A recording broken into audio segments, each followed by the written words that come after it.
আলাইকুম। বাংলাদেশ বেতার সিলেট সংবাদ পড়ছি মোহাম্মদ মাসুম আহমদ। সুনামগঞ্জ জেলার প্রিন্ট ও ইলেকট্রনিক মিডিয়ার সাংবাদিকবৃন্দের অংশগ্রহণে আজ সুনামগঞ্জ জেলা প্রশাসনের সম্মেলন কক্ষে বাংলাদেশ প্রেস কাউন্সিল আয়োজিত গণমাধ্যমে হলুদ সাংবাদিকতা প্রতিরোধ ও বস্তুনিষ্ঠ সাংবাদিকতা শীর্ষক প্রশিক্ষণ কর্মশালা অনুষ্ঠিত হয়েছে। জেলা প্রশাসক মোহাম্মদ রাশেদ ইকবাল চৌধুরীর সভাপতিত্বে এতে প্রধান অতিথি ছিলেন প্রেস কাউন্সিল চেয়ারম্যান বিচারপতি মোহাম্মদ নিজামুল হক নাসিম। এ সময় তিনি বলেন, বস্তুনিষ্ঠ সাংবাদিকতার মাধ্যমে দেশের জন্য কাজ করতে হবে। সংবাদ প্রকাশ করার আগে সঠিক তথ্য প্রদানের মাধ্যমে সংবাদ প্রকাশ হলে সেটা দেশের জন্য মঙ্গল। মিথ্যার আশ্রয় নিয়ে মন গড়া তথ্য দিয়ে নিউজ প্রকাশ করে মানুষকে বিব্রত করা হলুদ সাংবাদিকের কাজ। এতে দেশ ও জাতি ক্ষতির মুখে পড়তে হয়। সাংবাদিকতা একটি মহান পেশা, সেই পেশাকে সঠিকভাবে মানুষের কাছে উপস্থাপন করতে হবে। এ সময় আরো বক্তব্য রাখেন বাংলাদেশ প্রেস কাউন্সিল সচিব, অতিরিক্ত সচিব শ্যামল চন্দ্র কর্মকার, পুলিশ সুপার মোহাম্মদ এহসান শাহ ও জেলা তথ্য অফিসার আব্দুস সাত্তার প্রমুখ। তাপপ্রবাহের কারণে দেশের সকল শিক্ষা প্রতিষ্ঠানে 7 দিন ছুটি ঘোষণা করা হয়েছে। এর আওতায় থাকবে সকল প্রাথমিক মাধ্যমিক বিদ্যালয়, সরকারি বেসরকারি কলেজ, মাদ্রাসা এবং কারিগরি প্রতিষ্ঠান।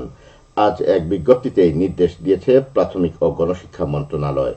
মাউসির বিজ্ঞপ্তিতে বলা হয়, সারা দেশের উপর দিয়ে বয়ে যাওয়া তাপদাহ ও আবহাওয়া অধিদপ্তরের সতর্কতা জারির পরিপ্রেক্ষিতে মাউসি অধিদপ্তরের আওতাধীন সকল সরকারি ও বেসরকারি শিক্ষা প্রতিষ্ঠান পূর্ব নির্ধারিত ছুটি শেষে 21 এপ্রিলে খোলার পরিবর্তে আগামী 28 এপ্রিল যথারীতি খুলবে।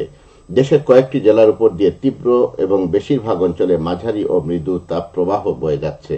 প্রচণ্ড গরম এপ্রিল মাস জুড়েই থাকবে। তীব্র গরমে বিপর্যস্ত হয়ে পড়েছে জনজীবন। দেশের উপর দিয়ে বয়ে যাওয়া তাপ প্রবাহে গরম আরও বেড়ে যাওয়ার শঙ্কা। গতকাল 3 দিনের জন্য হিট অ্যালার্ট জারি করে আবহাওয়া অধিদপ্তর। সিলেট নগরীর বাসিন্দাদের কোভিড-19 টিকার তৃতীয় ও চতুর্থ ডোজ প্রদান করা হবে। আগামীকাল 21 এপ্রিল থেকে 25 এপ্রিল প্রতিদিন সকাল 10টা থেকে দুপুর 2টা পর্যন্ত সিটি কর্পোরেশনের 42টি ওয়ার্ডের স্থায়ী ও অস্থায়ী ইপিআই টিকাদান কেন্দ্রে এই টিকা প্রদান করা হবে। 18 বছরের ঊর্ধ্বে সকল নাগরিককে কোভিড-19 টিকার তৃতীয় ও চতুর্থ ডোজ দেওয়া হবে। সিটি মেয়র মোহাম্মদ আনোয়ারুজ্জামান চৌধুরী স্বাক্ষরিত বিজ্ঞপ্তিতে এই তথ্য জানানো হয়েছে। ভারতের লোকসভা নির্বাচন উপলক্ষে 2 দিন বন্ধ থাকার পর ফের চালু হয়েছে সিলেটের তামাবিল স্থলবন্দর। আজ সকাল থেকে বন্দর দিয়ে আমদানি রপ্তানি ও ভিসাধারী যাত্রীদের যাতায়াত শুরু হয়েছে। তামাবিল ইমিগ্রেশন পুলিশের ইনচার্জ রুনু মিয়া বিষয়টি নিশ্চিত করেছেন। এর আগে ভারতের লোকসভা নির্বাচন উপলক্ষে 18 ও 19 এপ্রিল বন্ধ ছিল বন্দরের সকল কার্যক্রম। ভারতের ডাউকি ইমিগ্রেশন পুলিশ এক চিঠিতে তামাবিল স্থলবন্দর দিয়ে আমদানি রপ্তানি সহ সকল কার্যক্রম বন্ধের বিষয়টি জানিয়েছিল।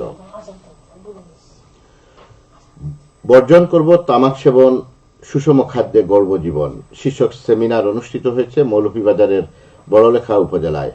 আজ উপজেলা অডিটোরিয়ামে অনুষ্ঠিত সেমিনারে প্রধান অতিথি ছিলেন সাবেক পরিবেশ, বন ও জলবায়ু পরিবর্তন মন্ত্রী শাহাবুদ্দিন এমপি। বিশেষ অতিথি ছিলেন উপজেলা পরিষদ চেয়ারম্যান মোহাম্মদ শোয়েব আহমদ ও পৌর মেয়র আবুল ইমাম মোহাম্মদ কামরান আহমেদ।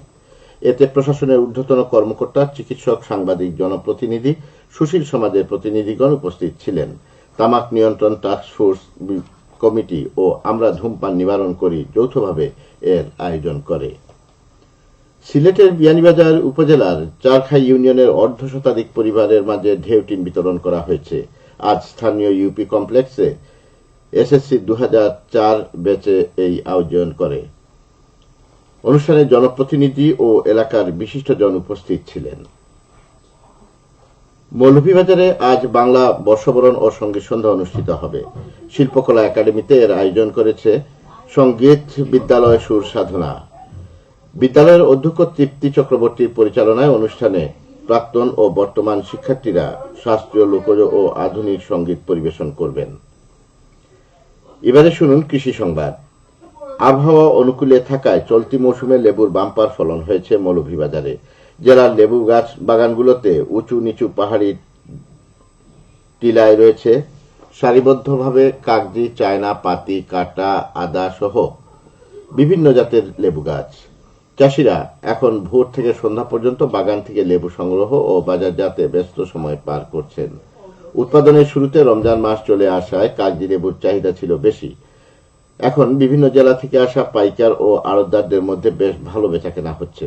এসব আড়তে প্রতিদিন 50 থেকে 60 লাখ টাকার লেবু বিক্রি হচ্ছে।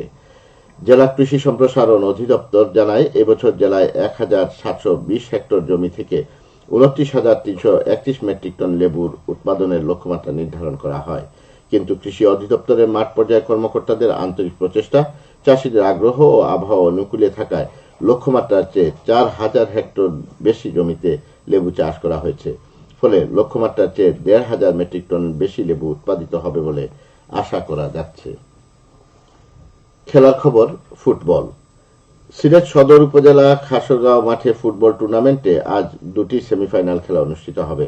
দ্বিতীয় রাউন্ডের শেষ খেলায় গতকাল সুপারস্টার ক্লাব জয়লাভ করে সেমিফাইনালে উন্নীত হয়েছে।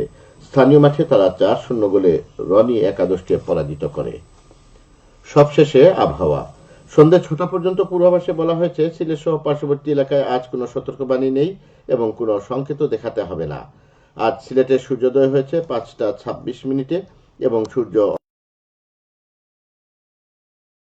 শেষ হলো। আমাদের পরবর্তী স্থানীয় সংবাদ প্রচারিত হবে সন্ধে 7টায়।